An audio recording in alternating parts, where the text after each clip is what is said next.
Oh shit. Throwing me under the bus again, Adam. Hey guys, here we are, back for another podcast. This time we've got our good friend Rob Adelberg with us. He's here to share some stories and some insights of his career and have a bit of a catch up. So we'll just get straight into it. Epic year for you, Rob. How you feeling about it right now? Yeah, I feel real good. It's been, as you boys know, it's been a pretty long career so far, and the last few years I've been smashing it out. The front flips obviously done a lot for my career, and yeah, to get those couple of wins and get a couple of new tricks, it was really good X Games year, and then the Freestyle Kings we've been smashing a bunch of shows out, so it's been really good. Yeah, man. That's actually one of the things why I was so keen to talk to you is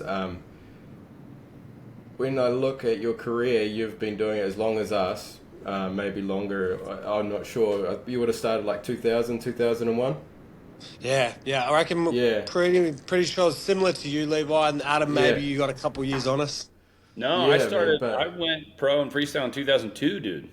Oh yeah, so I know Levi, We're you're all a pretty much the 65 same. rider. I was an 85 guy. My first go in the free rider was 2002. So yeah, back Yeah. in the days. Yeah, man. Yeah, and that's why I was just thinking. I was like, man, it buzzes me out to know that you've been doing it just as long as, well, longer than us, and or longer than me. But you're still at the top of your game, winning comps, learning tricks, and leading the sport, which is, it's crazy, man. Because I could not imagine doing that now. You know, like, it's so impressive.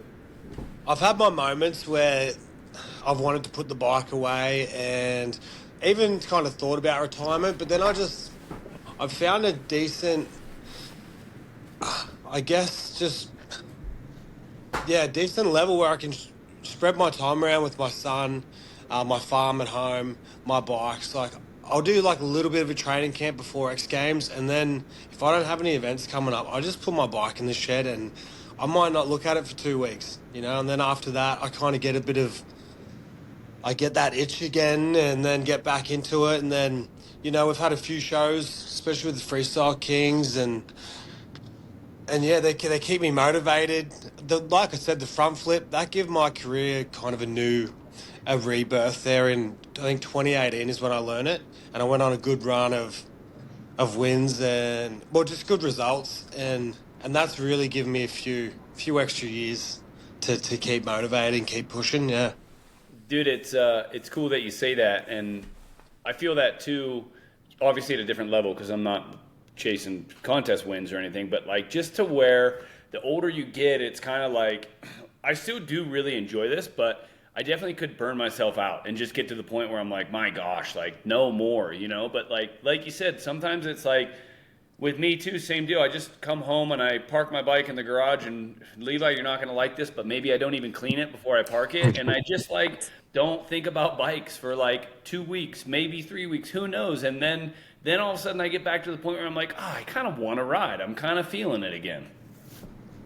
Yeah, we Yeah. all have the love for it, and I think if you push it and push it and push it, you just kind of get sick of it. And we got into it because we love riding bikes first, and then I'm sure we're a little bit of a show off, and we like to push ourselves and all these good things. And you kind of do it too much, and those positive things that come from it, they kind of go away a little bit. Yeah. So I got Yeah. two bikes at the moment pulled down the shed.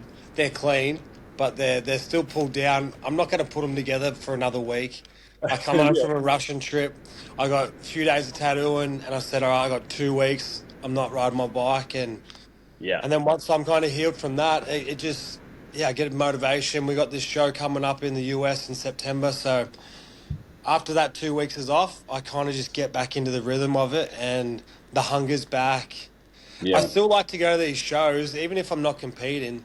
I still like to go to these shows, and maybe I've learned something small, or maybe, I'll just work on the basics again. Like, I've been looking at a bunch of upright guys not coming through, but just showing these really nice upright tricks, and I'm sure you two guys love them just as much as I do. I Oh yeah. love a good upright, whether it's held, whether it's massive extension. Like, I'm kind of feeling the fun doing that stuff again. Yeah, Yeah. man. Yeah. Uprights I are sick, agree. dude. Like the fact that freestyle left uprights in the past was like I always thought was such a disservice to the sport in general. Two things I wanted to say is like I agree everything you're saying about the breaks and everything. I also wanted to say for anybody listening that's like coming up, I think there's seasons too, you know, and I think you'd probably agree that like earlier in our career there was probably none of this, and maybe you too, Levi, there was probably none of this where we're like, if we took 2 or 3 weeks off, it's because we broke something, you know, but like you were young, you were hungry, you were building, you know, and I think in times like that, it's important to like really just be on the bike all the time. But like then now, like you've got such a foundation with your riding and everything that it's like you've like earned the right and the ability to be able to say, you know what, I'm gonna enjoy life for a minute, and I'll be back in a couple weeks, and everything will be good. Yeah, I can agree to that. I wouldn't have taken the time off back in the day, and I don't think I could when the X Fighters, when that was going on, and then we were all just trying to earn I was trying to earn my spot at every tour or every competition that was going on, but now I've kind of cemented that in, like you said, you get that little bit of extra freedom where you can take a bit of time off, and sometimes you come back better. Sometimes I'll take 2 or 3 weeks off and I'll come back and I'll have just an extra pep in my step. Like my extensions on the easier tricks, you know, can be better. Yeah, I agree with that. It's funny how you said about the shows too, and how it's like it's fun and like there's something about it's like it's that show off thing that you were just talking about, right? And how that's like such a part of us. There was so many years when I did nitro and like the end of the night, like the last trick of the night was always the double grab flip, and I got to do that. And like sometimes it was maybe the double backflip would be at a show here or there, but like I always got to be a part of like that big like final thing, and I loved it. Like I never got bored of it, right? The feeling of like, oh dude, I nailed that one tonight, it was a big one. And as I get like kind of older and haven't kept up with like the scene of freestyle motocross, I find myself like lacking that still feeling of accomplishment after a show. Like even if I do a really good dead body flip, I'm just like, you know, I'm just kind of in the middle of the mix out here. But it makes sense, like you're saying, you're like with you've always got new tricks, still new variations, and like you're always working. So it is, the shows still are like a really fun place to go showcase that and get a cheer and get like oh yeah, that was sick, you know? Especially with our, like, bring it back to the Freestyle Kings, just because we've done so many shows together. I first did the Portier, which was my first big front flip combo. I did it in practice with no one there, no one really watching but the other riders. And honestly, I wore my favourite set of gear. It was black, it was indoors.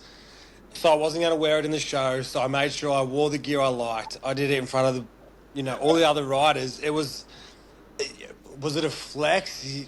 Kind of, but I wanted them to experience it with me as well, you know, like it was and then to see the video back, like one of the boys, Jet, was filming it, and to hear the crew that I'm a part of cheering is better for me than 50,000 people, you know, just to hear those solid group of riders that we have that pumped on something. I was pretty stoked about it. Yeah. And it goes for all of them. Like, we're all the same.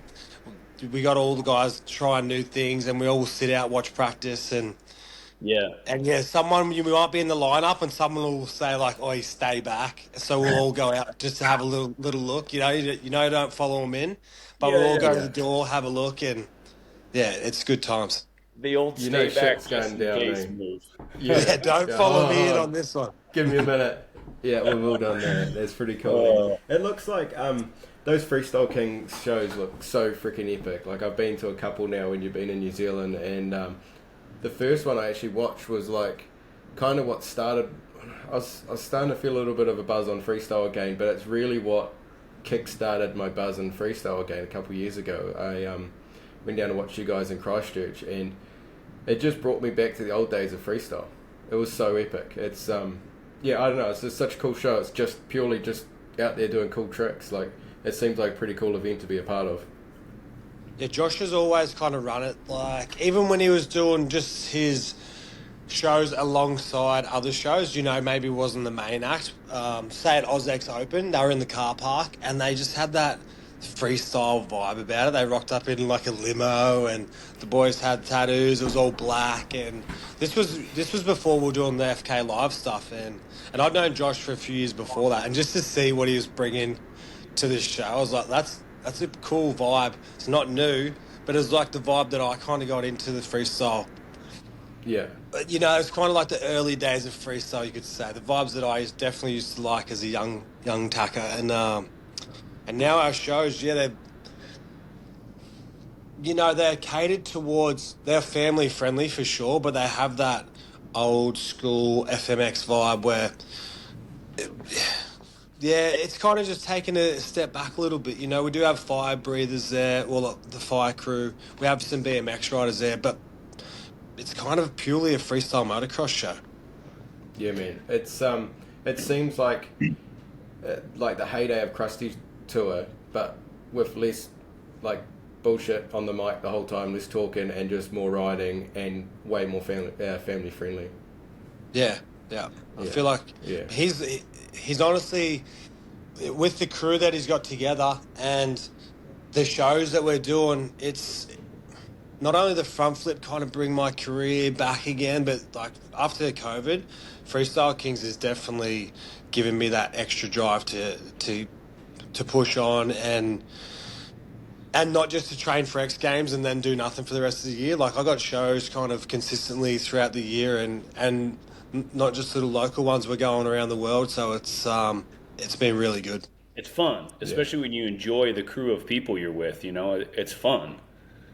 Yeah, I think we got, we have around 10 riders, and we've kind of all been on the tour for the same amount of years. It's kind of been the same crew the whole time. We did have, Ronnie Mack come in for a little bit there, and apart from that, it's kind of been the same boys, and we've been doing bigger shows, but we bring in, I guess we bring in like Beerman, we bring in Raha, so we bring in like, I guess, a few extras for the bigger shows. Yeah. But really, like I think when we go to the US, we'll have a couple local guys, the standard Aussie crew, and he's a loyal guy. We've been really good to him. Like you've seen some of our rained out shows.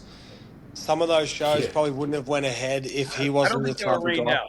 I think you used the wrong word, dude. I don't think they were rained out. I think you rode in the fucking rain, dude. Yeah, they tried to rain insane. us out, but they were gnarly shows. And like you said, when you do the double grab flip at the end of the show, or you have your part, which is a big part of it, that show the whole time, we were kind of on our limit the whole time. So that show, even though how scary it was, and we're definitely pushing it, like those landings are much better. We don't have any mud on our tyres, so there is a element to it where the run-up boards, the ramps, the airbag landings, they do make it slightly easier than if it was a muddy course, for sure.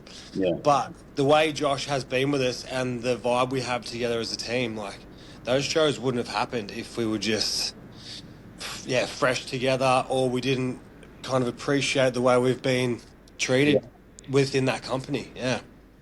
That's cool. I like Josh, man. I've always liked him, and like I think it's cool to see that he's like running these big tours, and it's more work for more guys. It's more exposure for freestyle motocross, and like you said, it's different. It's like it's taking freestyle motocross and like taking it back to what initially made it cool with like that edginess and like it basically just being freestyle. So I think it's cool, man, and I think it's great. I did have a question about those rain shows though, because somebody told me one time that those landings are not the super grippy landings. Mm-hmm. Yeah, that's right. That's true. Yeah. Even gnarlier that you guys rode in that. Holy smokes, dude. Yeah, they can be quite slippery, especially if you're just this far off. You don't even feel it coming. You're gone. So we kind of learnt the smoother you landed, like if you landed up near the top in the sweet spot, because you weren't landing with a bunch of compression, if you landed up there a little bit off, it would slide super easy. So you're kind of better off going a little bit deeper, landing down in the tranny. So then the airbag, when you land in it, it'll kind of like push out and build you like a sort of a rut-ish. Yeah. So, did you ever say landing with your clutch in?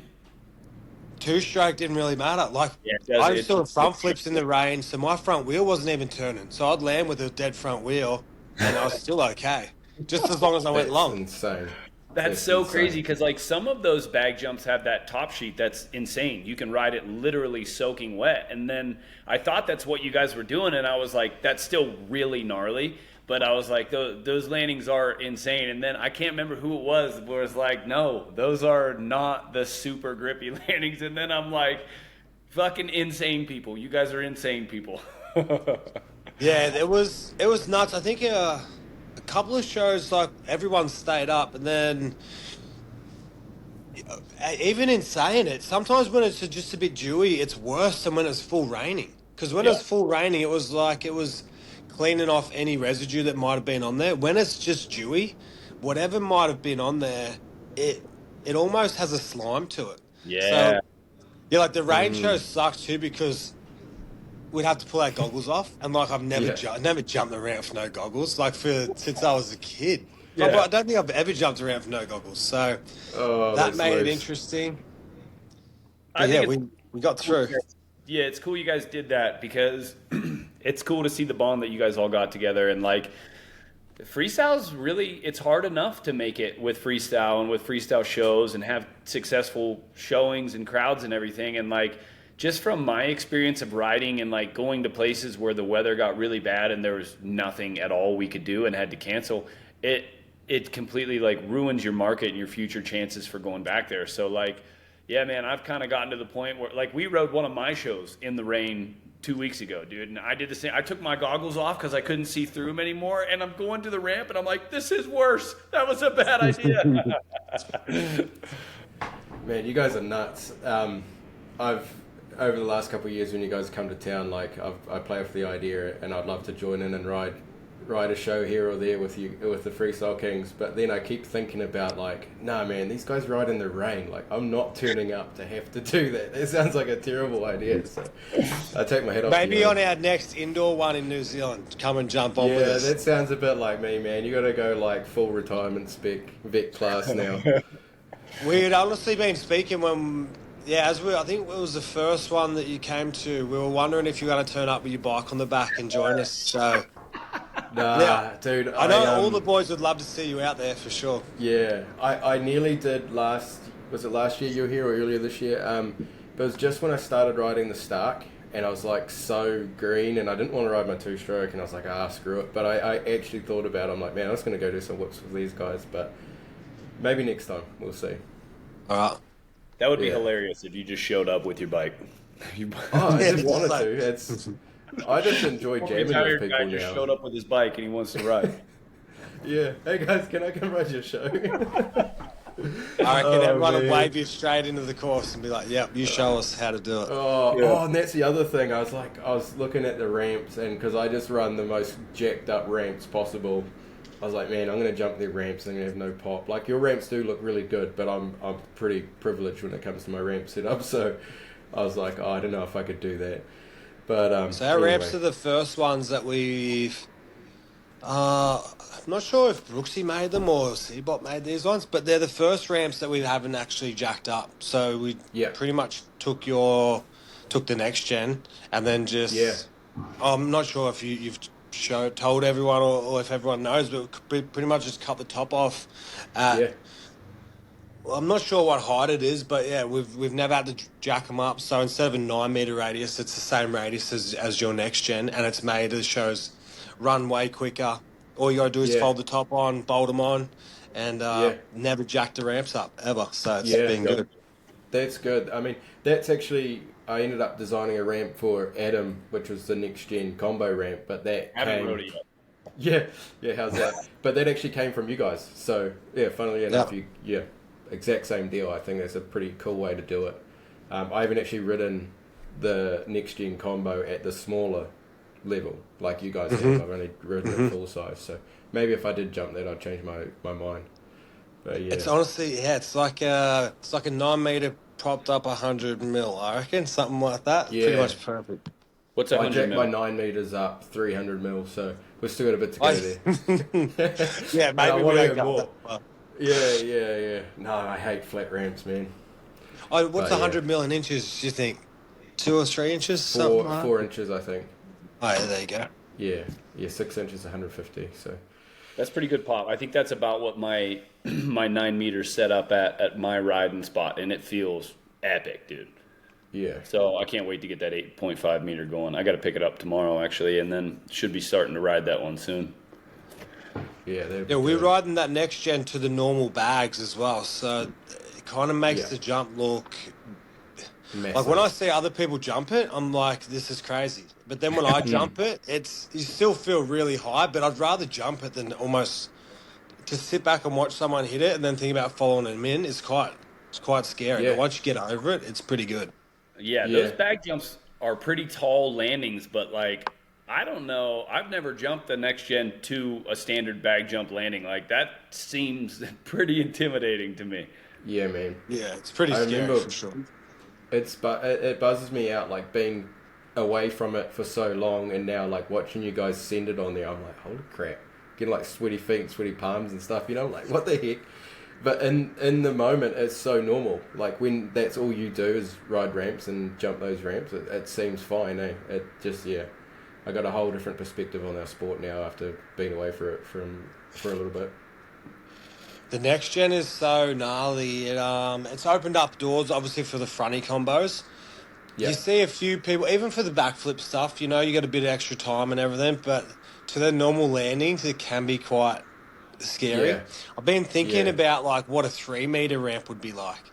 So that's basically meeting in the middle between the yeah. normal So ramp, the next gen. now I just released the ramp that I have here. I call it the Shogun 75. That is 3 meters. So Oh yeah, have you? that's Okay. pretty yeah. So that's I'll send it to you after this. But that's pretty much what I ride on a daily basis, and that's that. Like it's poppy enough to where you can be so comfortable and do your tricks as big as you want, but you're not like holy crap, this is a long way down. It's much safer. Yeah, like I think when I look back at when I first done the next gen to how it is now and like how it's becoming so popular, is it really needed airbag landings to become a thing. Like I Yeah, think yeah. without it, that ramp without an airbag is so freaking gnarly. But with an airbag, you're like, all right, it's justifiable. Yeah, definitely. Yeah, I think kind of just what you said, Levi, like there's something about the next gen. Like the next gen feels safer because you have that extra like split second that just lets you really like get into things. And it for some reason it seems to make everything lighter on the bike, you know? Like if I do a cliffhanger flip on 75, I've got to like pull really hard and I've got to like lock in really good. But like it seems less important on a next gen for me. Like I can kind of be a little more lackadaisical and just like it just works. Everything's a little lighter, but like it is a little more like terrifying too. Like there's yeah, something about it that's like I'm still really high and like don't want to crash on this. So like yeah, if you could find that, I want to ride the Shogun ramp too and just see like what what the difference is in pop, but like similar ish hang time. That's not. Sometimes I get overwhelmed. I'm like riding next gen and I'm pushing it and I'm like, yeah, I'm feeling good. And then it's like you look down and I'm like, I should probably be careful. yeah, yeah. You have the same Re- feelings. When I straight jumped it in the foam pit the first time, I was just so overwhelmed by wanting to. I'm like, do I really want to front flip this at this gap? It was like almost too much for me. But then when you do a flip, whether it's a back flip or a front flip, you don't really know how high you are. So like my front flips, I don't see the landing to the last second. So like the next gen fronties are perfect. I know it's a bit slower, I have heaps of time, and I don't see how high I am. But that's also kind of dangerous. Like I'm able yeah, to try big tricks because I don't really know how high I am. Where when I was doing body varials off it, I would have to jump it, and then I'd really look around to see, make sure I had a good flight before I'd get into it. yeah. Is almost too much. Yeah, yeah. Yeah. So I Do you understand. do you still front flip normal ramps or just the next gen? I front flip normal ramps. I was in Russia 2 weeks ago and front flipped their 8 meter radius European ramp at 21 meters. So I can Oh do like a wow, pretty short steep gap, or I can do the normal 9 meter, 75, or the next gen, or the man. 120. I haven't done a 120 since the Axles, but Possible. Yeah. That's gnarly, eh? I forgot about that. That was wild. Did you Did ride Jacko do the? that too? Sorry, go ahead. Yeah, Jacko did it Yeah, as well, yeah, and both did it, eh?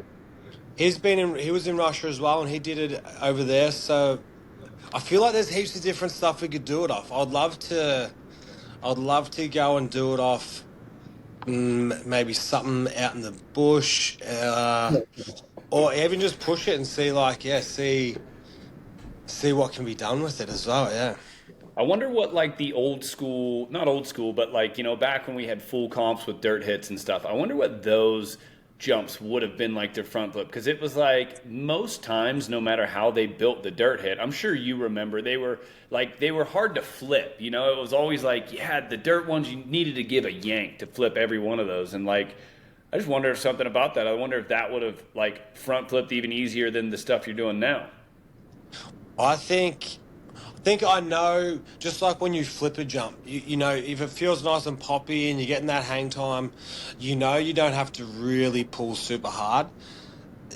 And with a front flip now, it's almost the opposite. Like, if it's a 80-foot jump, it is sort of flattish, but it still sets me up. That'll fronty pretty good. And when they kick you a little bit, you have to work them harder, but you have a bit more time in the air. So Really? they're Kick you, that makes it harder to front flip. Yeah, because the bike's already on a bit more of an angle, so you really got to work to get over it to get You it mean happening. like you mean like give you more pop, not like kick you forward over the bars kind of thing. Oh yeah, sorry. Yeah, Okay, so if it's yeah, poppier, yeah, yeah. yeah. If Yeah, something gives yeah, you a bit of a kick in the tail end, you know that's going to go pretty good. yeah. Do you see your bike up like Jacko, like full like freaking hot rod style for heaps of rebound in the shop? So I'm still running Enzo's suspension, Yeah, but I haven't wound out a little bit. So I haven't wound out a yeah. little bit on compression, a little bit on the rebound. A few of the boys recently have touched my bike. Like when I was in Russia just the other week, they seem to think that it was pretty soft, but it hasn't changed too much from my the standard Oh yeah, Enzo stuff. Yeah, yeah. yeah. So I don't Interesting. really. I used to have the forks pulled up a little bit and kind of run the bike, a little bit down the front, but didn't do much. I shortened the swing arm. Didn't do as much as you done, Levi, with your bikes, but I did like little bits. But the consistency with the technique and the in-run speed and everything you got to do with the fronty, the technique was it just overrode everything that I ever did with the bike. Like Yeah, if I could do 10 perfectly in a row and then change the bike, then I'd be able to notice the difference. But if my body position, my in-run speed, yeah, if there's a few things that are off, you could change a bike and you just won't rotate anyway. Yeah. yeah, yeah. Interesting. Sometimes you chase all those changes on the bike, and it's almost like a thing that you're trying to do for your brain to convince Yeah, yourself that everything is like more right or better, when in reality it's just kind of getting the repetitions and like really figuring it out. Yeah, I've yeah, been there before. I was trying to shorten the bike in Japan on a brand new bike with the tight chain, and I couldn't get a link out and I couldn't get it closed, so I just went back to the standard setting and then I went and rode it. And because it was brand new, the brake line was nice, the whole brake setup was really good, and I ended up doing really fast front flips there. And that's what Yeah. made me change my mind. Like, hey, if you just do the right technique, keep your bikes in good running condition, then it should be fine. yeah. Yeah. While you're talking about Russia, I thought this would be a good time to interject. One of our members from the Legends crew actually submitted a question about Russia. This is Diana Galamova. Sorry if I said that wrong. She said, question from Russia. Rob, how do you like your recent experience with FMX show in Moscow? Would you recommend these event and promoter to your fellow riders?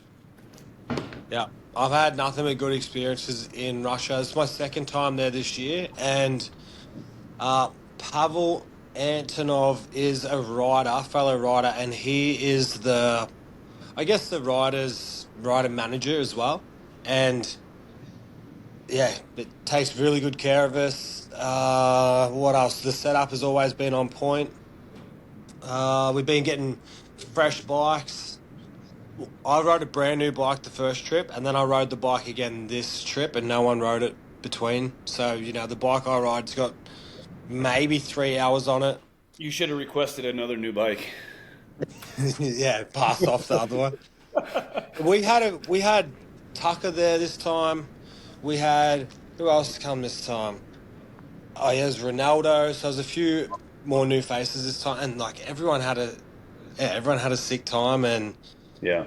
uh, it wasn't kind of what I expected. I expected Rush to be a little bit different, but yeah, it was really really good, really fun. Yeah, I actually rode that show last year, and I was talking to him about going over this year, but I just had during summer months is when I actually have a lot of Rampage shows, so I couldn't go over. I wanted to focus on my stuff, but it was the same deal with me. Like I was actually really nervous last year, and I was calling a bunch of people, and it was during a time of the year when everything's really slow. So I was like, man, I really could use to make some money. So I didn't want to say no, but Oh I no. wanted to say no, and I asked all these people. Oh, sorry. It looked like I just screwed up there for Hey, a second. I'm just gonna shut my dryer off. It's hitting real quick. Um, yeah, nice. You just cut out a little bit in that one, Adam. I think. Yeah, that was weird. It It's just all all of a good. sudden said reconnecting.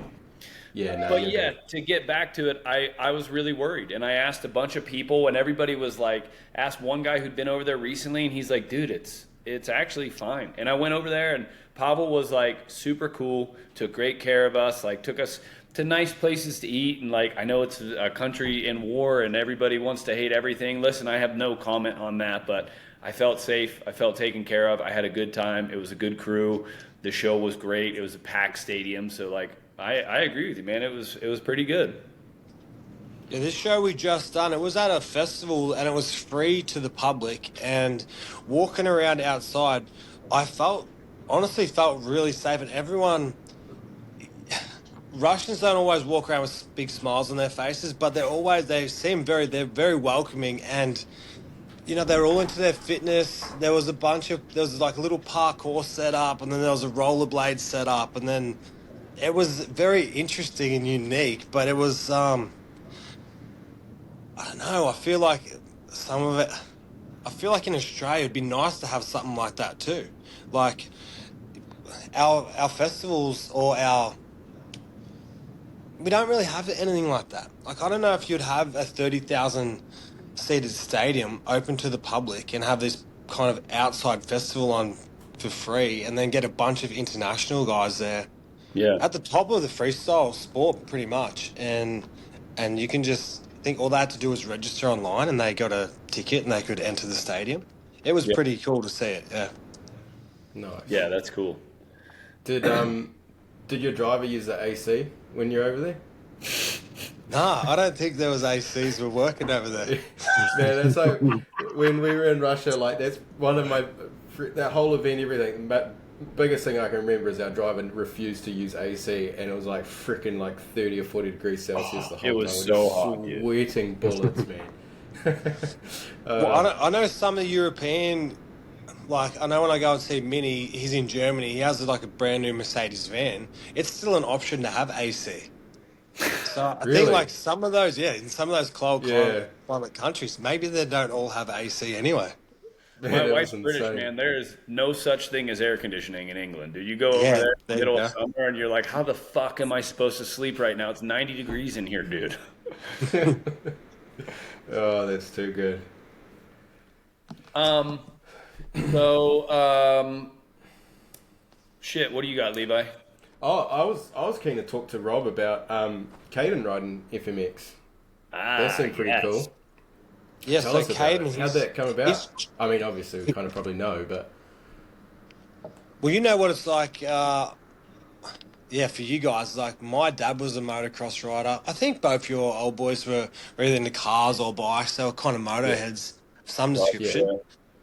Um, yeah, for Caden, he's obviously been around their shows. He's been around me riding all the time, and he's just turned 15. And about 3 weeks ago, he finally moved down to the farm, and he wants to pursue the.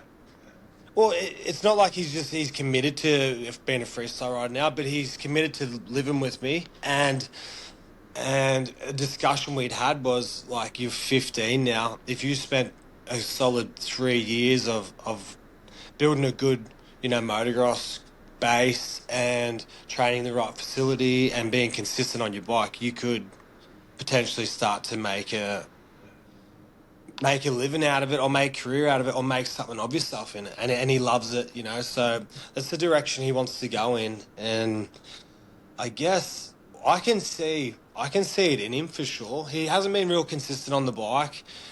Living with his mum, living some distance away, he'd come down every few weeks. He'd kind of get back to where he was the last trip he was down. He'd have a little bit of progression, which was kind of interesting considering he might not have been on the bike for, you know, it might have been 3 weeks. Or then the trip down before, he might not have rode. So it could have even been a month, you know, and then it'd only take him 20 minutes and he'd start to get a little bit of progress. So I'm interested to see what his consistency will do for him. Yeah. And what happened? I started riding the ramps on his 85. We had it pushed in close. My dad was down helping me in the foam pit. And my dad has like an old, not an old beater, but he has a beater, the enduro bike. Wasn't there a video of him up in the ramp with you too? Yeah, so my dad, he was the first one to hit a ramp. He was the first one to hit a ramp out of me, my brother, when we first kind of got into it.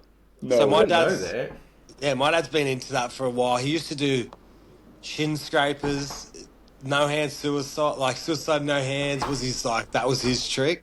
Yeah. And he'd come down, he was helping me in the foam pit, but he'd rode his beater down because his machine was already here. Caden had the ramp in, and it kind of lit a fuse with my old man. He's like, whoa, that doesn't look too bad. Maybe I could hit that again. And work boots, this dirty old helmet that I'd had for years. It still had these old sponsors on it. He has the visor down on it. Yeah. First I jumped the ramp on his bike. I give him a little bit of a word on how fast to go. And then he followed me in a little, which is the same thing I did for Caden. Caden, first of all, I jumped the ramp on his bike, and then I put him on my bike with me, and then I jumped the ramp. So he could see what it was like to get over it. He could see a little bit about what it was going to be like, and then he just greased it. And then with the old man, I jumped it with his bike first, and then he was just towing me in a couple times. And yeah, this one time he's decided to hit it. He come in with the right speed, and the right speed to rev it consistently off the ramp. You know, you want to drive off the ramp. He come in with the right speed and then just like full shut off, and then just give it a little blip off the top. Yeah. Landed basically, double decked it, and then just come to basically a stop and give him a little pop up, and he fell off the side of the bag. He was totally fine, and next hit, he got over it, and then we did a little train together. You might have seen on the gram. We did like, I think the old man jumped it first. Then my young bloke didn't know foot. I did a heel clicker, but my young bloke he's already stepped up a lot. And I've told my dad, if you want to keep up, you got to come down and start riding with us, because Caden moved to the 300. I have a 300, and we went out the bush. He rode it, and then I said, hey, if you'd like to jump the ramp on it, it's big, it's smooth, you can have a go. I can push it in. He's like, don't worry about pushing it in. I feel comfortable on it. Keep it at, I think it was about 55. And he had it in third. The bike's a bit smoother in third, and 55, you don't have to give it too much punch, you know. So he started riding that 300 on the jump. Within a matter of 10 jumps, he's doing heel click. He's doing like a little bit of his trick list. And then he'd had some time off. He'd come back down home. I have the bike, the 300 in, getting fixed at the moment. I'm going to sell it, so I'm getting a top end put in it, and just needs a little bit of love. But I have a brand new YZ250 here, and the brand new YZs, they have like a real nice bottom end, so they're not super snappy like the old ones. So I said to him, hey, if you want to, I ran it in, but I said, hey, if you want to run it in for me and just ride around the paddock, you can. So he jumped on it, had a ride. Then he come over to the jump and he said, oh, maybe I could hit the ramp on it. And again, I said, like, you want me to push it in? No, keep it there. And then I said, maybe on this bike, second gear is the go. And I have these other little jumps around, and I just made him come in first and just use the revs right up, all the way off the ramp. Mm. And then, greased it. Second gear, Oh, yeah. 55, so it's not revving it too hard, but It's a really difficult gap to hit on a 250. yeah. Yeah. So, the first time he cased it a little bit, and then he went a bit deep, and then I said it's all about your in-run speed. If you come in nice and slow, then you can give it a little bit off the lip. Yeah. He'd come in a little bit hot the first time, and then kind of backed it off, and on the 250, it's all about the gas on the lip, so... Yeah. He's kind of working it out, and he definitely has, he has a love for it, and he has a vision he can see himself going in. I don't know how I feel. Well, I feel good about it. I can give him plenty of tips, and I can be there for him. But we've all said what can happen, and it's a risky game we play. And freestyle had kind of gone in a bit of a lull there, maybe the past 8 years or so, but I feel like it's coming back. So that's a refreshing thing for me to see if he wants to go in that direction. Yeah. I believe there is career paths there in freestyle now, and I feel like it's starting to come back even better. Dude, I think there is going to be for sure, man, and there's going to be, I think, more freestyle too, but it's cool, dude. It's got to be a little bit terrifying, right, with your kid doing that and knowing what you've been through and everything, but then at the same time, freestyle and motocross in general, even before it was freestyle for me, when it was motocross, man, it gave me so much, and it gave me so much confidence in myself, and literally shaped who I am. I don't know who I'd be if it was a team sport that I played, or if I just worked a regular office job. This stuff teaches you so much about yourself and about how to work hard. So I'm sure it's probably a little scary, but man, I think it's really cool that you're there for them and you're doing it with them. I'm jealous of that, because we just sold all the kids dirt bikes, and we got no more around the house. So I'm now what the hell can I teach them? Yeah, I truly feel the exact same. Freestyle has been my life, and motocross has been my life, and there's not many other things I'm that good at. But I know that I've run a business, and I've been a professional athlete for a long time, and you learn a lot just doing that. We don't just ride dirt bikes, we also manage our flights and even contracts sometimes, talking with different promoters, learning how to handle yourself professionally. You do build a lot of different skills in it, and even the confidence thing. I think we're all a little bit of a show off. I know I was definitely as a kid, and that was the one thing I was real proud of, and the one thing I was watch this, because I just was really proud of what I could do, and I wanted to wanted to show people as well, Yeah, I agree. Man, you guys got to be the only family of 3 generations of freestyle guys, right? That have jumped the ramp at the same time, surely. Yeah, I think so. Maddo's cool. wouldn't be too far off, but I don't know if Pete Maddo has hit a ramp or has any interest to, but yeah, the old man come back out of the woodwork. He's even spoken about flipping every now and then, so we'll see how he goes with that. What a mad dog there. It'll be epic to see. You've got a foam pit and an airbag there, eh? At your place? Yeah. And my airbag is just the top. Yeah, it's perfect. My foam pit and my airbag sit side by side, and the run-ups are, they're in the same direction. You have the same peripheral vision, so it's going from the airbag to the foam pit. It's pretty smooth at my place. I know at some places you have it set up in different locations, and just your peripheral vision coming into the ramp, that can have a major effect on how the jump feels. So I wanted to set them up right side by side, and it makes it really, really nice. Yeah, that's the ideal setup for sure, eh? You like the bag toppers? Oh, it was just a cheaper way for me to do it, but it feels like your standard airbag landing. It's an older one too, so when it gets a bit of jaw on it, especially if I'm riding for summer X Games, it's winter in Australia, so I need to really pick my times to ride it. Yeah. But I think it's only saved me once, but that's enough, Yeah. So hard out. Yeah. And even the compression, every time we land, I don't know how many times we've landed jumps, but the compression over and over and over, my lower back It's not bad. It's in decent condition at the moment, but it's had its time. Like it's had its moments where it'll blow up and it won't be nice to me for a week. If you go on Yeah. tour and ride airbags for a month on whatever tour you're doing, and then you come home and you spend like 2 or 3 days back to back on a dirt landing, you're like, what the fuck? How did we ever do this, dude? It beats the shit out of you. Yeah, yeah, I agree. I used to run my landings real steep here, at like maybe 29, 30 degrees. If you went just a whisper low, like too fast, you'd flat land. But when you'd land on it, your suspension would be like compressed. Anyway, that's the only way I got around it. But like, you had no sweet spot. But yeah, airbags are the way forward with that.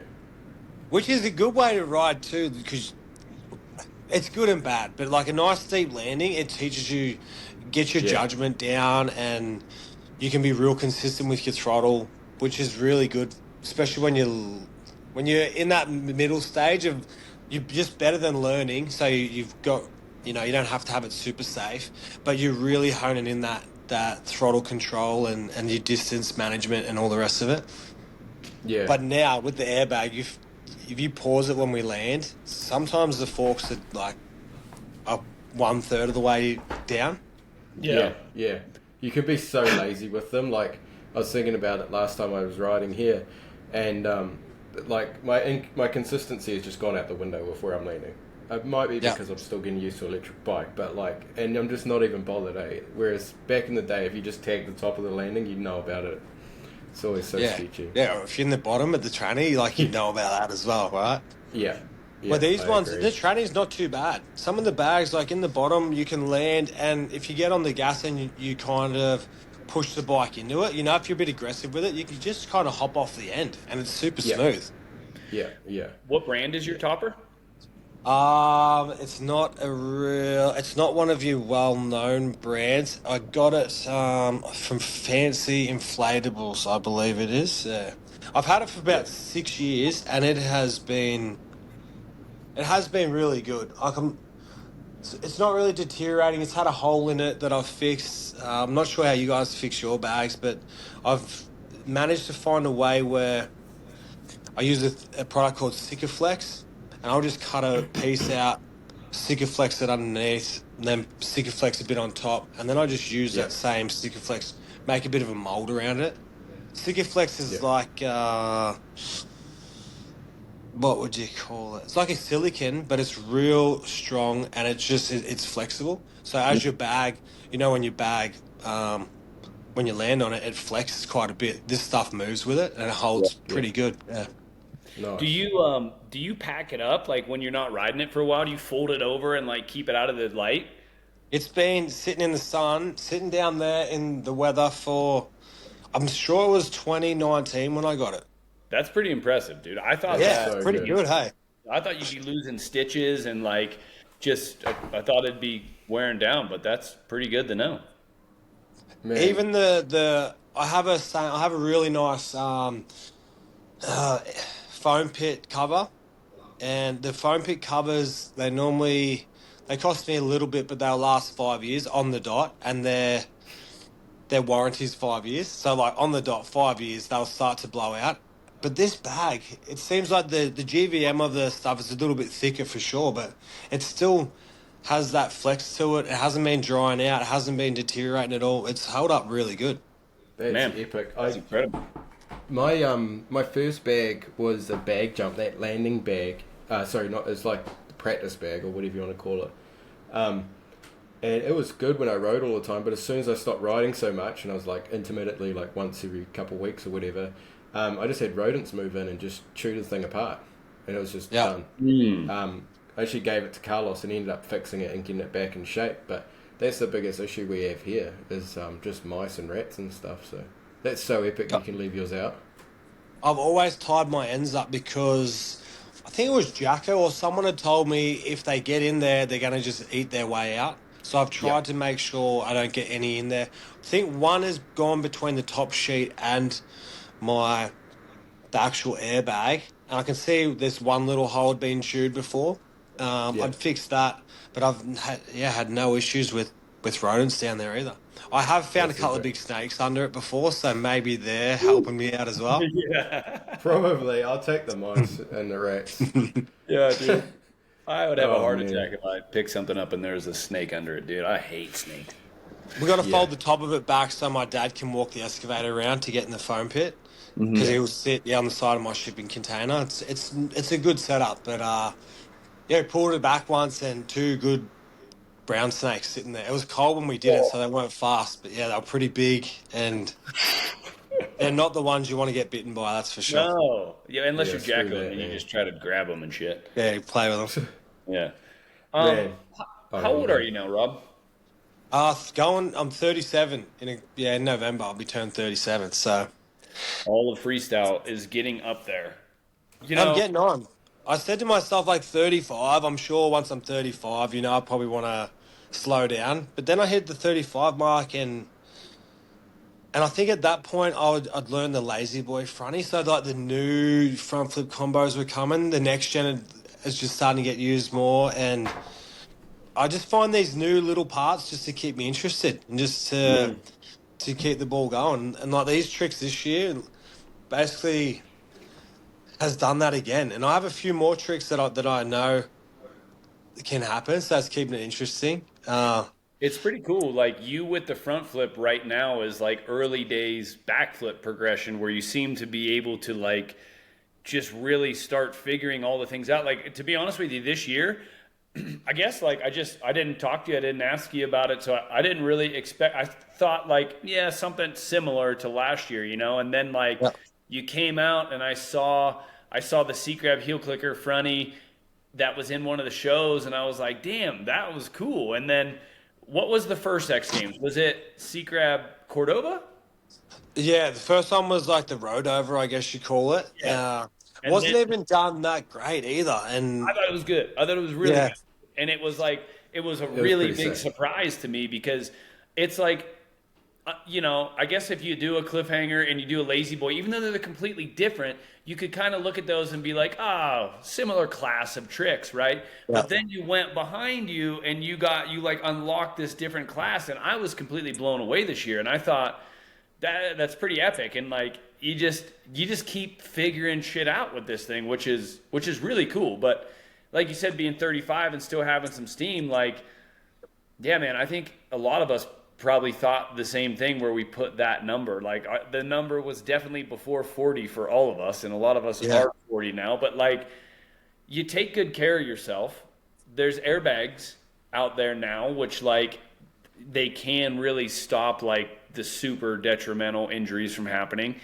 And you've got this base foundation that's like unshakable. So it's you get to the point and you're like, why would I? And for what? Like, not that there's anything wrong with living a normal life, right? Like you live the normal life half the time. You go out on the farm, you stay home, you enjoy your time at home, but then it's like you get to do that and then you also get to go out and be awesome as shit whenever you want. So like when the time comes that you said you're going to quit, if you're still doing well and feeling well, it's kind of like, well, why? Like, why? All I have to do is just be conscious of my decisions, you know? Say no to shows that I don't really want to do. Spend more time at home, you know? Like, only push myself when I'm comfortable. And yeah, man, I'm 41 and like I start feeling like, why do I keep telling myself I need to quit like now, you know? Like, why? Who gives a shit? Yeah, I look at UFC fighters because I feel like that is a sport where you got to have fast reaction time. You got to be pretty fit to go in there and put your life on the line against whoever's been training to face you. You could be going against any age, in someone in their prime, and some of those guys are mid 40s and still doing well. And I'm like, we need fast reaction time. We need all this stuff, but I feel like I feel like our bodies, our brains are still pretty good Yeah. mid 40s Yeah, man. for our sport. And especially, I like you reckon. said, oh, yeah, sorry, Levi. No, you go. You carry on. Well, like with the airbags and stuff, like that constant compression we used to go through and we're doing a bunch of shows back in the day. So you'd be riding a timber landing, you'd be riding to a truck, or you'd be riding to a dirt landing someone's made real flat and long, and you'd be doing I don't know, say 30 shows a year plus training at home, stuff like that. You're just going and going and going. And no wonder people wanted to stop before they were even 30, you know. But now with the airbags, and I feel like people in general are just more conscious about their lifestyle, whether it's their nutrition or training in So the much gym. more information. So much more Yeah, information. Like that's how right there. right, yeah. Yeah. And yeah, I, like if you can avoid the hits to the head, sorry, Levi. Avoid the hits to no, the you're head, good. like that's probably the biggest thing. Go ahead, Levi. That's two Oh times no, you got it. yeah, you're all good. One thing that like comes to mind when I think about like where you are now is you're still young enough that you're like able to do all of this stuff, and your mind's still sharp enough, but you have so much more experience behind you. You know, like you're Yeah. not making those silly decisions. You can like you'll turn up to an event and you're like, oh, actually, that's probably not the event I want to push it at. Like Adam and I've talked about in the past, or you know, just being able to navigate things is so much better now. After it feels like your early 20s when you're just going ham and tong. You want to win everything. You want to be the guy.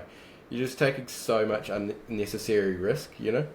So yeah, Yeah. it's what did my uncle say to me? He said, if the old could, or the young, yeah, if the young knew or the old could, if you know what I mean, like if you have the Hmm. opposite, and I think like you're probably right in your prime right now where you know and you can, you've got the Yeah, I think experience so. behind you, and Yeah. you Body's got the still young, ability. but the So mind's getting kind of old, right? So it yeah, helps you out. yeah, Even the yeah. So appreciation I have for the sport and the crowd and the opportunities I have now. Back when I was early 20s, like, yeah, I'd appreciate it and everything, but I would overlook a lot of stuff. Where now I really appreciate it more, which gives me that little bit extra drive as well. I'm just I kind of just pull little things from wherever I can just to keep me invested and interested. And even just doing, say, like you said, Adam, when you do the double grab or when you do the best trick in the show or your best trick in the show and you go up and get your reward, whether it be, you know, the cheer from the crowd or the pat on the back from your peers, that's like really rewarding now for me. I kind of soak it all in much more, and yeah, it's a nice experience for sure. Do you remember Kevin Wyndham's like last couple years when he was still out racing, and this is when he was doing like the transfers and everything at the Supercrosses? And I remember reading something or listening to something where he was talking about it, and he was saying about how like he knew he was right at the end, and he was enjoying it like so much more than he ever had in his whole career, being that close, like the interactions with the fans that maybe he maybe wouldn't have liked before, and like whatever stuff he had to do, like he was sitting there looking at it, knowing it's almost to the end, and just really taking it in. And I think that's so fucking important, and it's something that like I definitely could never do as a young kid. I never could. I couldn't see anything other than what was like right in front of me. And yeah, it's something I'm working on still, but like it's something I think is important, is to have that viewpoint, and it comes with age.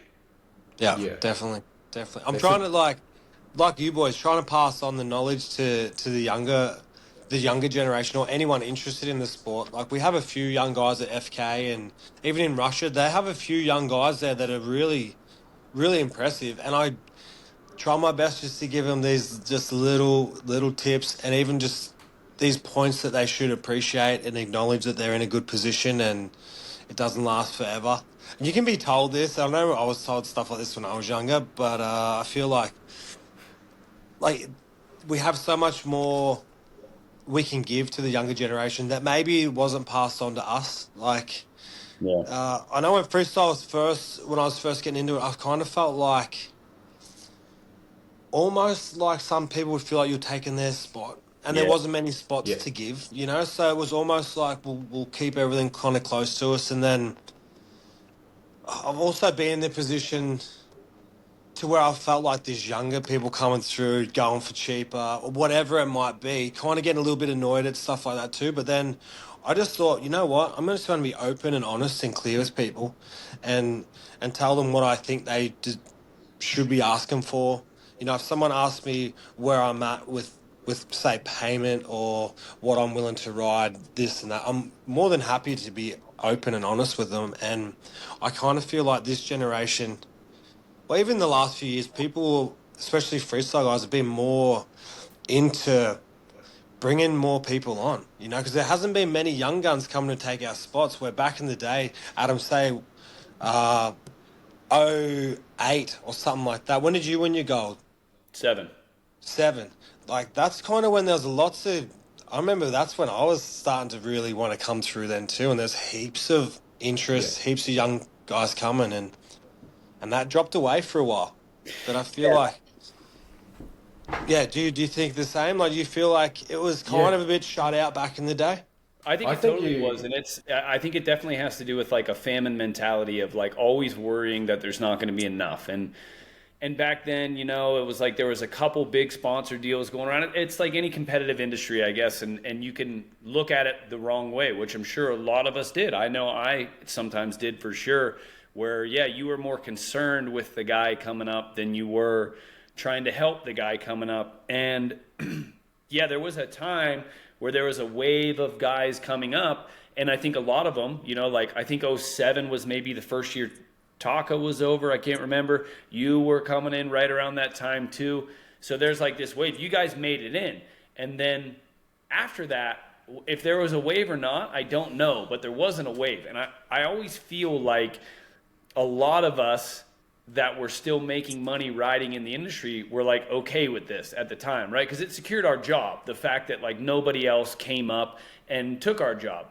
But then as it kept happening, I know myself, like I realized like something new needs to happen. Somebody new needs to come up. Like that's how we're going to bring new energy, and that's how we're going to bring excitement, and that's how we're going to bring a new fan base into the sport. It's only going to be if people are able to come up. And I guess then you kind of realize like, you know what, if we do love this sport and if we do think it's urgent to keep it going, like we need to foster the next generation. But same, man. I try to be nowadays like just open with whatever when it comes to, if I trust people. There's certain people that will come up and talk to me, and like I might have just a weird feeling about them in the first place, and I feel a little sketchy about telling them certain things. But like most people, like I try to give them advice. I try to tell them like this is where I think you're at for pricing, and I don't know. It's been really cool to be able to help some guys with this stuff, and we're hopeful to like be able to keep doing that down the line as well.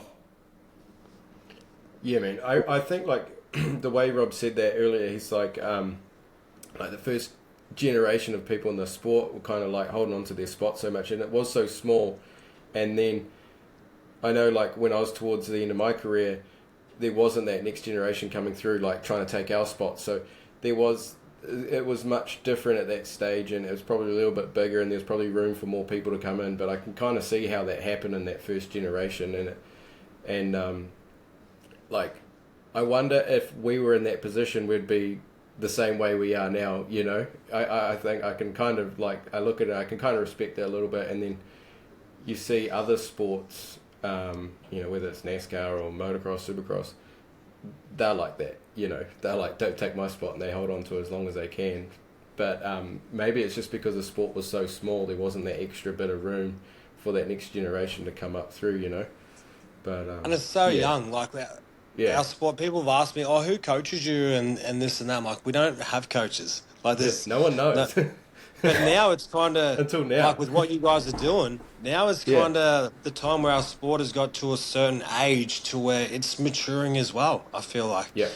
We can bring in coaches and people with really good experience to give the younger generation, or even just the new generation, some helpful tips to give them either some longevity or to give the sport, to keep the sport going.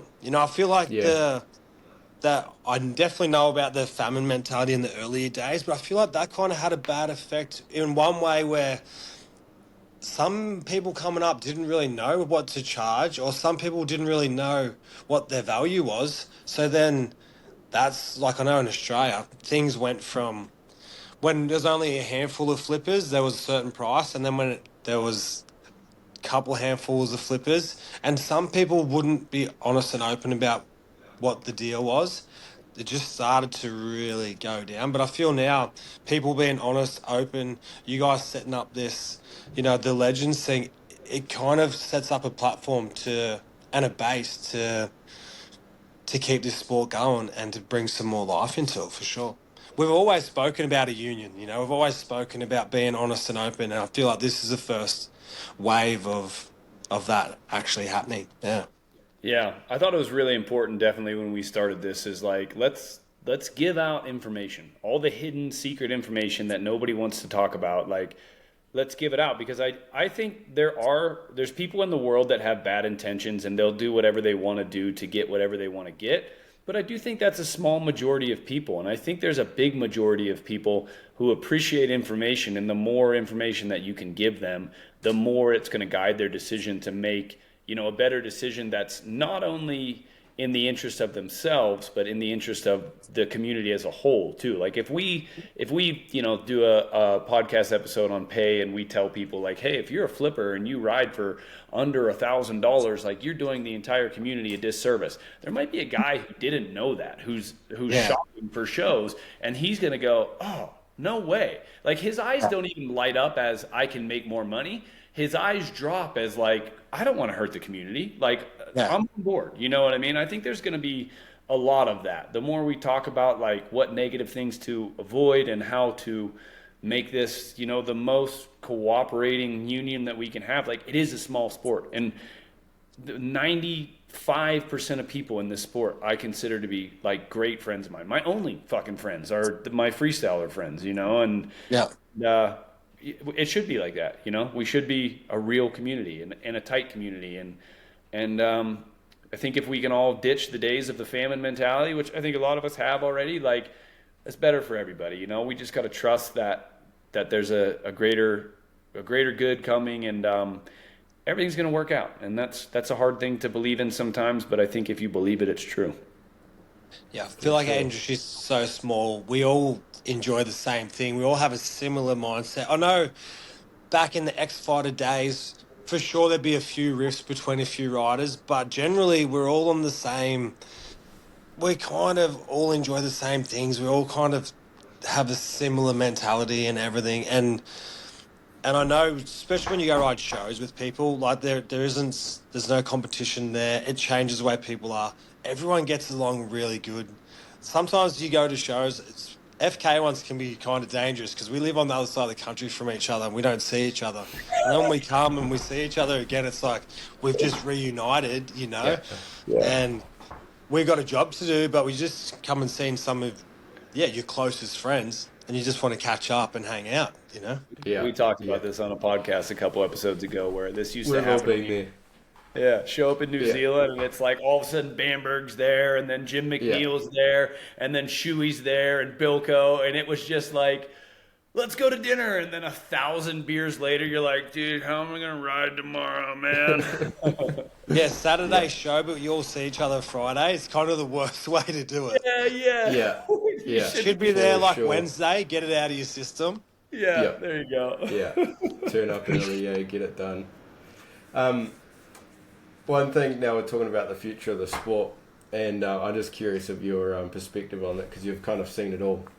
It's like, if you could take FMX in any direction from here, like knowing what you've ridden the big stuff, you've ridden the small stuff, ridden the shows, ridden every competition there is, and like airbags, dirt, all of that stuff. Like, where would you take the sport if you could do anything you want with it? So hard to say because there's so many different ways it could go. Like, I think for riding shows, I think the way Freestyle Kings is doing it is good. You know, you can bring in the next gen ramp. You can bring in, in my opinion, the safer way to be with the airbags.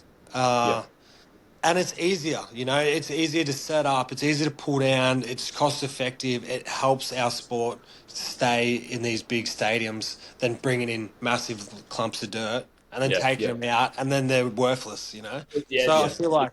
realistic at all anymore. It would never happen again. Yeah, you can't. Yeah. But I would love to have a 5-stop series like an X-Fighters come back, and we'd be given... big dream here, but like, you know, be given the chance to showcase our riding abilities on those courses that we were lucky enough to ride a few years ago now, and then show what we can bring in, because I think I could do a pretty decent run where I could, yeah, showcase a few tricks over a few different styles of jumps, and then show the people who haven't seen us ride that we can. Like we haven't been able to ride a big setup like that for at least it's nearly 10 years now. I think last X Fight's like Probably, 15. yeah. Long 17. And time. so I think like there's a lot of new people who they like watching the free ride stuff. They like watching people just throw whips because they can just see people riding their bikes, and it's just not just riding their bikes, but I guess it's showcasing more of the skill of riding a bike. So I feel like that would be nice to showcase that we can ride bikes as well as blast tricks in the foam pit. Yeah. So I think that'd be a nice aspect to bring back, showcasing our riding ability, but then still having the progression and then showcasing all the newest best tricks at the shows with these airbags. But I would love to bring back, a big series and then taking it back another couple steps. In Russia, they've been having these motocross schools for many years, and now they've just started these FMX schools. And just in Moscow So, alone, there's like 3 or 4 different companies doing freestyle motocross schools, and 2 of them do FMX schools. Huh. Alexei Kolesnikov, he runs yeah, one, Yeah. and another yeah. one I went to. It had a foam pit, it had a quarter pipe, it had this No. massive motocross track around it, had a couple of different ramps there, and that Wow. was Sick. open to like FMX schools. So Oh, like yeah. that's something I'd love to see happen as well. Whether Yeah. it be, I think in Australia you could almost have 2 on the East Coast. You'd almost have one in the West, and then in America, I'm sure you could have a few spread around. I know you've been doing yours, Levi, out in New Zealand, and I feel like that'd be at our age as well. And if our sport is going to continue on at this pace, it's starting to pick back up. I feel like there's a few of us now who would love to see that Yeah. Yeah, man. go in the right direction. Something we never had. We had peers to ride with and to learn from, but no one Yeah. who was there just to watch you and just to give you guidance. Yeah, and also Well, if you wanted to ride a foam pit, it was like, okay, go spend $60,000 to get your foam pit set yeah, up, and then Yeah, ride that, and that's it. yeah. So yeah. like training facilities would be a huge thing if you could find some local tracks or something. What would your thought process be if, say, the only way to reintroduce freestyle as a run right now would be to use airbag landers in some sort of strategically placed course? Like, what would your thoughts be on something like that? Yeah, I think you could do that. Like, I had a small discussion with the guy who's back, who's the man at X Games now, and I spoke about him. We got the next gen landing there, so you could have the next gen landing. Plus, we can land the next gen onto the normal bags, but you could set them up in a certain way. I'd just like to have a variety of takeoff ramps too. So a Yeah. quarter pipe. Maybe if you jacked Maybe if you jacked the airbag landing up, you could have a next gen to it and maybe a quarter pipe to it. It's just so hard. There's so many ramps now too. You got to try and involve. But if you had just, in my opinion, I'd like to have your normal standard 75 foot next gen, a kicker, super kicker, and then a 110. If you had all those ramps in there, that would be Yeah, enough, in my opinion. Yeah, it would be yeah, cool because then the different ramps kind of lend themselves well to different types of tricks, which, like, in my opinion, that's what needs to happen if freestyle ever needs to come back is like somehow we've got to make the runs look diverse and we've got to, like, each person's run would have to look unique. You know what I mean? Like, I do feel like I loved X Fighters. They took such good care of us and we went to such cool places and, like, did so many great events. But looking back on it, man, I feel like the judging criteria just slowly funneled everybody into the exact same line. And, Yeah. like, I think that hurt the sport. I don't think it was anybody's intention to do that. Everybody thought they were doing the right thing, something you can only see in hindsight. But I think that without that, like, maybe we could have kept some more individuality. But I think, yeah, with the course thing, like, if you just had 6 exactly replica 75-foot ramps, like, it might look exactly the same. yeah, Yeah. for Yeah. sure. Yeah. How good does like I'm just thinking about the 110 ramps again. Like, remember doing upright tricks on those? Like, it would all end up doing flip tricks and stuff, but upright tricks on 110 was so epic. You had so much time to do it all. Yeah, and the air, the wind, the speed you go on at, you just feel like you're flying a little bit more. Yeah, hauling ass. Eh? Dude, I haven't hit one of those in probably 15 years, man. I don't even know when the last one of those I saw was. Man, I jumped my ramp at about 105, about 100 foot to my airbag topper, and it wasn't too bad. That's where I learned to front flip before I went to axles and did it on that ramp. I could only push it back to about 100 just because of my limitations of my compound, but I could have went to 120 on my bag and been okay. Wait, Really? did you set up the 110 ramp to your airbag topper and then just fronting it, or did you flip that into the foam bit?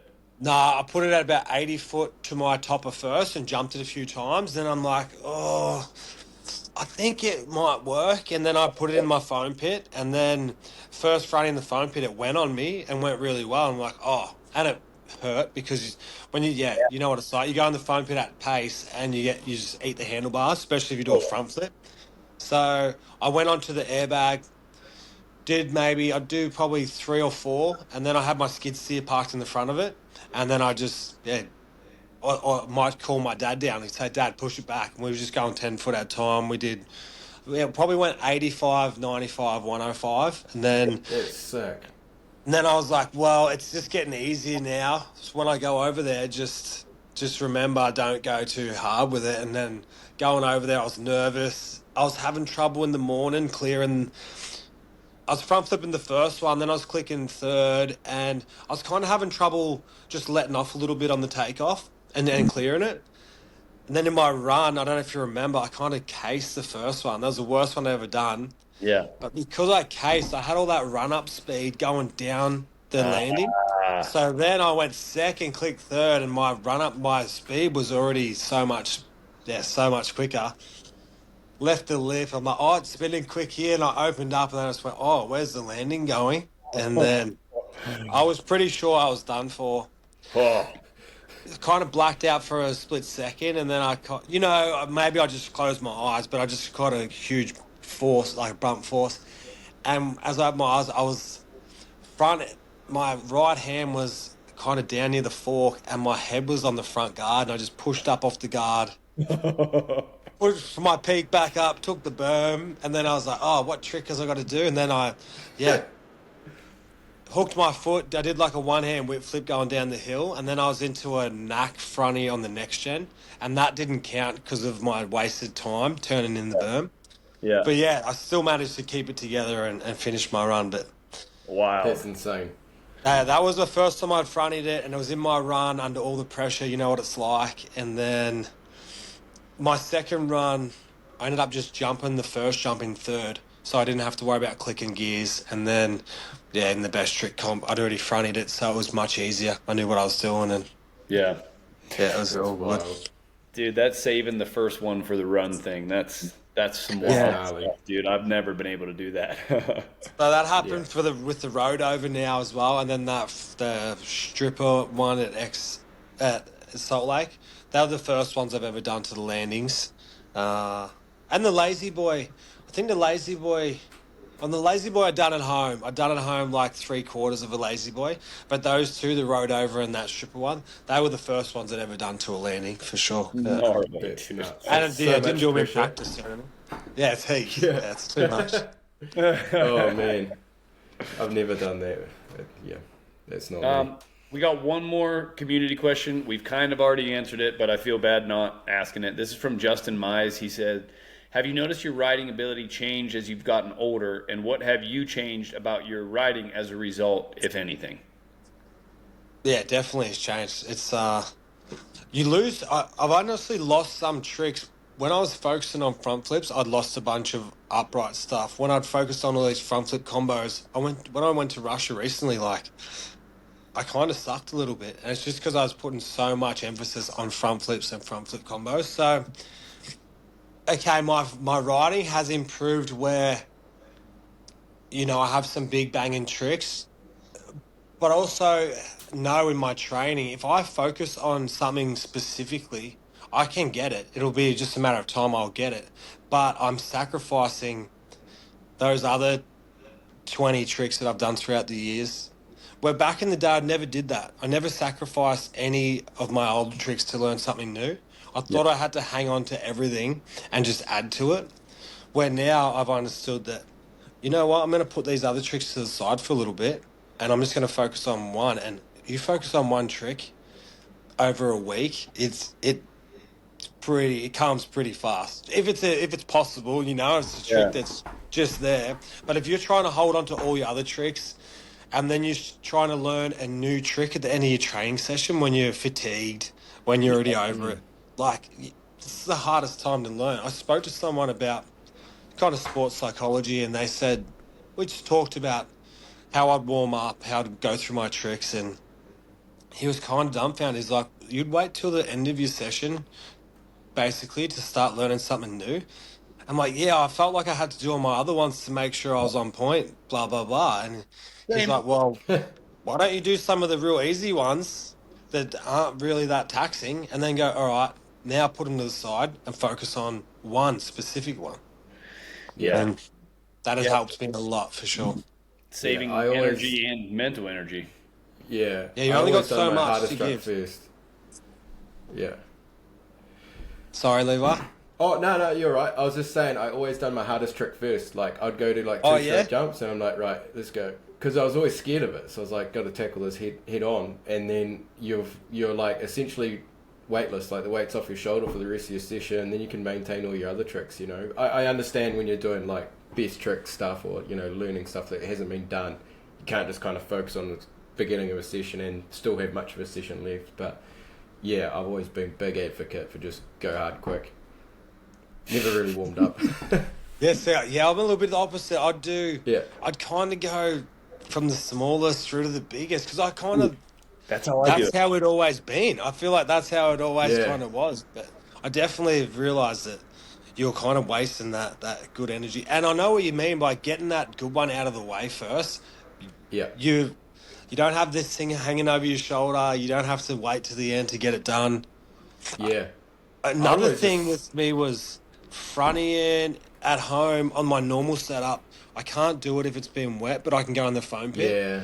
And Gotcha. I've done fronties first jump a fair few times, and I didn't think that would be a very good idea until I had to do it. And then Yeah. it's kind of like a flip and first go. Like, it's not that bad. Of course, you want to know your distance, so it's nice to jump the jump once.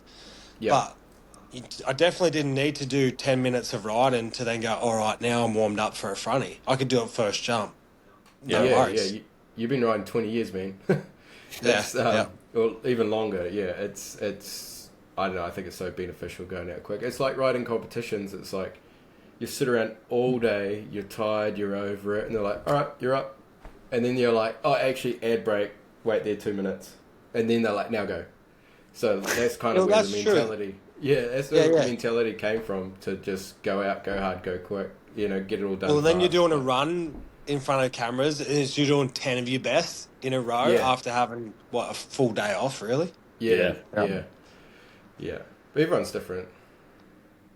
Well, that's pretty cool. I like hearing that because we've actually been talking about that for the up and comers on Legends. Try to tell them to save their mental energy and make sure you use it efficiently. But I've done the same thing my whole career. I go through my tricks pretty much in the same order all day, and then or every day, and then once they start getting a little more technical, then I start doing them 2 or 3 times in a row, and then it was always like the last thing of the day that I was going to do was like double grab flips, and I always struggled. Like there'd be days where I would just grab my seat for 15 fucking minutes before I'd actually get one out, and I'm like, I just dug myself such a hole. But it's exactly what you just said. Like I've used all that good mental energy doing shit I already knew how to do. And do you think too, like for me, if I put a trick up on a pedestal and I think it's gnarly and I go, I need to just feel it out a little bit, doesn't normally come naturally or fast. If I just say, all right, I'm going to do this, just do it smooth, do it nice, and just commit to it before the corner, generally the thing will go and it'll work. Yeah. If I kind of overanalyze it, make it out to be something really big, like some people do it with flipping, they can have all the big uprights and they can be really good riders, but then they just think too much about how gnarly a backflip could be. Yeah. They build it up into something that kind of isn't. Then it Yeah. just is like that Achilles heel. It's, it's just forever. It just doesn't come easy to them, I feel like. And Yeah. going back, another one, if I'm having a hard time with my practice and things aren't working, I find it really beneficial to have a break. If I have a break, Yeah. let myself calm down, Yep. have a drink. That second session is always just seems 90% of the time it comes much easier, much better. I've been telling guys that have been riding my FMX Rampage stuff with me because, like, I'm pretty much one of the only guys in America that has a constant radius ramp, and everybody that comes and rides my stuff for the first time, like, they kind of struggle adapting, and they'll start riding, and they're like, oh man, this ramp's different, I'm just not feeling good, and I can see it, and I go up to them, I'm like, hey man, just don't try that hard, do anything you're comfortable with right now, go take a little breather, get some water, like, come back, let this settle for a minute, I guarantee your next session's going to be better. And it works every time. Just take the pressure off. But yeah, it's the same thing with that hard trick. You put so much pressure on yourself right now to be ready and to do it, and then you blow it up into this big thing, and then it turns into a fucking huge thing, And like, just go sit down for a minute, let your mind recalibrate and go, okay, all right, this ain't too bad, and then go back out. Yeah, I used to get real frustrated. And like you said, you do 10, 15 grabs and you're just grabbing the seat. For me, I never used to stop. I just keep going. Or I'd try a different trick, but I wouldn't actually stop my bike, get off, let myself cool off, have a drink. I find whether you change your mind and do a heel clicker or you do a whip or you do something different and come back to it, that's helpful. But I find stopping and having an actual breather, maybe looking at the video, just coming back with a bit of a fresh mind definitely helps. Dude, I used to drive myself into the ground. I'd be grabbing seat, screaming fuck over and over and over.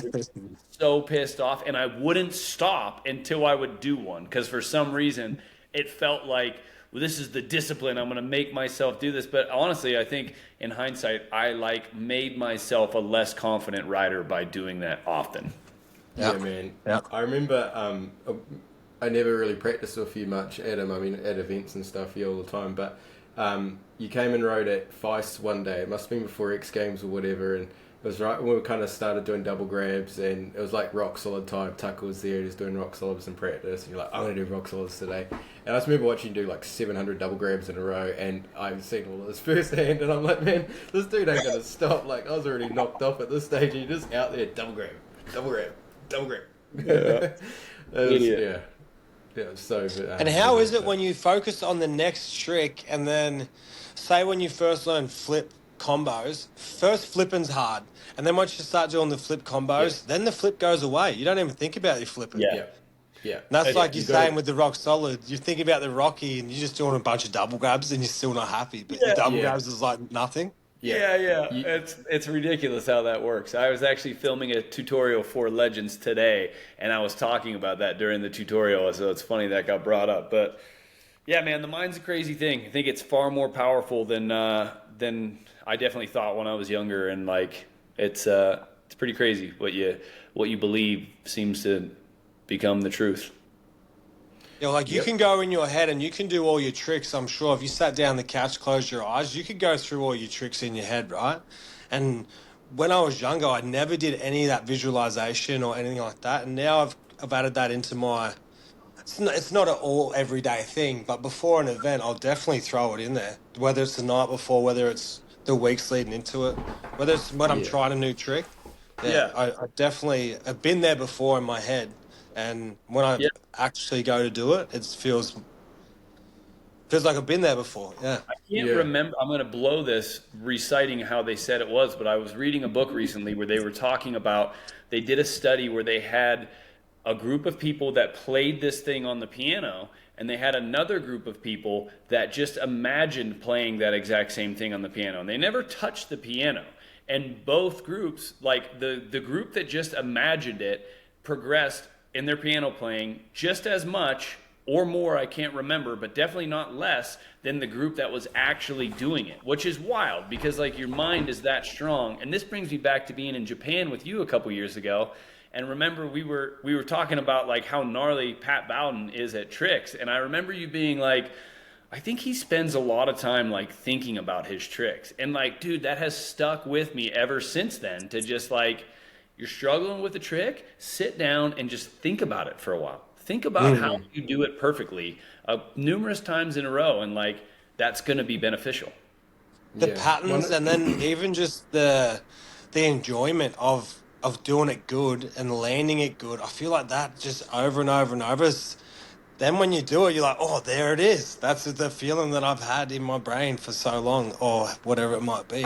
The last time we did the freestyle run at Axel's, I knew how the course was set up. I knew how the jumps rotated and everything.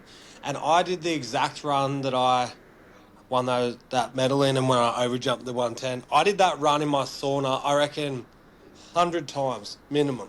And when I went there, I never had to write anything on my bar pad. I never had to think about it. I never wasted any of my practice. I knew I jumped all the jumps, and then after I did it, I'm like, oh, my run is going to work perfectly. And then I just focus, okay, I know exactly what trick I'm doing on that jump. So I didn't waste any practice time. It was very efficient, yeah. One of the keys to visualizing these things, and people, they visualize, but they miss the most important part, is actually feeling what you're doing. So I've done it a lot towards the end of my career, and like you'd sit there and you'd visualize it, whether you're trying to learn a trick or do the run, but like actually feeling the emotion and the exact feeling you'd get doing all of this stuff was when it really started to stick for me. But it's funny, I was going to say a little bit earlier when we were talking about visualizing, back when earlier days of X Fighters, remember when the tsunami hit Japan. I remember talking to Ego Sato at that stage, because between rounds he couldn't ride, like he could not practice between all these rides, and he'd still turn up and ride his best. I'm like, dude, what are you doing? He's like, I just go to my spot and I just visualize. I practice every day. And he just did that in between each round. It blew me away, and that was like probably one of those earlier stages of me like understanding how important that was. Yeah, that just sticks with me. I think it's pretty cool. That is mad, because that would have been a long time ago. Honestly, I've only started to implement that in the last maybe 5 years, 4 or 5 years. Yeah, that's pretty. I cool keep stuff. talking about it, but I haven't implemented it. I'm going to start. I need to. I do it with a lot of things in my life for sure, and definitely with the riding, I can definitely feel a lift, and even with the feelings. Like honestly, in my sauna, there was a song that used to play, and I remember sometimes now I still get goosebumps if I play this song, and it was because some of the lyrics was about something about like the time is now, something. But I remember when the song hit, I was going through my run, and I just finished it in my head, and I was like, I'd put my body on the line, and all those emotions you feel before you run, from fear to like the commitment, and that like you're willing to go out there and send it for so many reasons, but like we put our bodies on the line, and mentally we know about it. And in my sauna, I swear I'd been through the same mental challenge, and when I'd landed my run, I had that same overwhelming feeling of success and like an achievement, and I got goosebumps in my sauna then. And then honestly, when I hear that song, sometimes I'll feel the same thing. Like my feelings have just become stronger and more. Yeah, I'm more aware of them, and I just feel them much better. Yeah, it's interesting. I believe it. That's all Joe Dispenza stuff, talking about feeling the emotions to bring the reality closer to you. And I think it's real, man. And I think you just proved it right there. And even if it's not, but you find some benefits in it and it has a positive influence on you, then may as well use matters, it, man. you know? Yeah. Well, Someone told me, hey, if I sold you a pill and it was water, but I told you it would help you live or help you do all your tricks perfectly, and you took it and you did all your stuff good, but it was just water, would you buy it? I'm like, well, yeah, it's working. Like, Yeah, you know, like, Definitely. of course, like, whatever it takes, you know. And even if, like we said, that mental stuff, I believe it's working, and even if it's not having the major effect that it does, I still believe in it, and I'll still continue to do it because I'm pretty sure I've noticed a little bit of benefits, and it's there. definitely works. Yeah. Yeah. Well, from No, the it outside, does. man, I've definitely seen the benefits. You've been just an unstoppable force in freestyle motocross the last couple years, and like, you know, especially at the age that freestyle motocross is reaching, and you said 37, turning 37, right? Yeah. Yeah. Yeah, you're up there, dude. But nothing has slowed you down, and your progression is faster, better, and newer than anybody else in the sport. So I'd have to say, whether it's a water pill or not, man, it's working. Yeah. Thanks. And one more thing that I reckon I add to what I could put down to my success of being this age is just like my training in the gym. Like I know you boys like to train a lot. I know Adam, we spoke about a bunch of times. I do a lot of specific training for freestyle now. I used to just go to the gym just to go to the gym, but now I do sports specific training. I get a few tips off Muggins. He's got that prime conditioning. Man, Yeah, you train the right way, and my body definitely reacts better.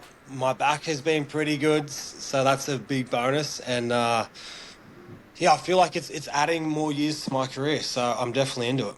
yeah, I think being strong is a confidence booster too with whatever you're doing. You know, when you feel strong, you feel good, and it's if nothing else. And I know it's more than just this, but it's a good like mental edge as well to be certain in your strength, flexibility, and abilities.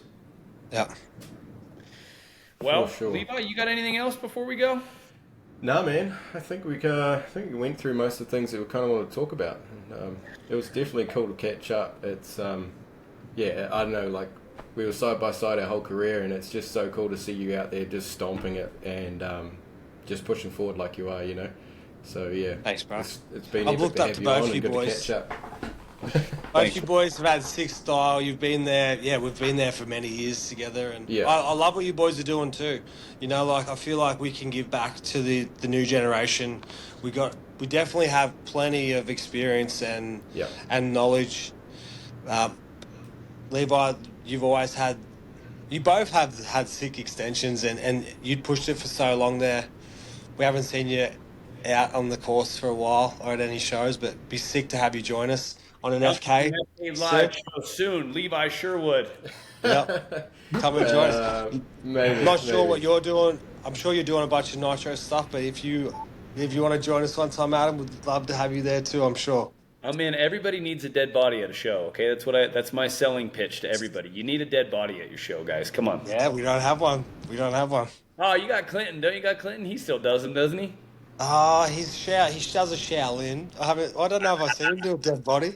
See, they still need me. There's still need for me in this sport. Kidding. Well, Rob, you know it's pretty cool to hear that you've looked up to both of us because we look up to you now. You're leading the way.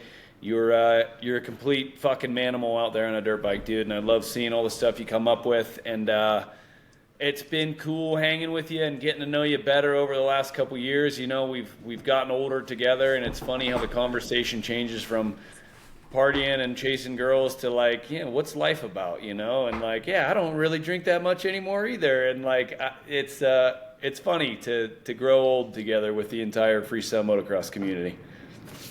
Yeah, it's nice, and we got plenty more years left in us. And you know, if you want to have me back, I'll share some more insights later on. Then I'll be more than happy to. So hopefully I catch up with you both soon enough. And We'd love to have you back, man. It's been an awesome conversation, and good luck on. You guys got a tour coming up. You want to tell anybody about that? so we got FK in Lake Elsinore in September, and then that's pretty much me done for the year. Next year we have the Aussie tour, February to June, East Coast, and then we'll have some more dates being released soon enough. Cool. I got a couple new tricks I've been thinking about for X Games, so I'll be excited to show you something down that line next year. Damn. Nice. Till then, Hard to believe, man, but that's cool. Yeah, man. Yep. Hard out. Awesome, Rob. Well, Sweet. dude, thank you for your time today, and it's been great catching up with you, man. Just don't hang up quite yet, and then, dude, we'll definitely do this again. sweet as. Cheers. Thanks, man.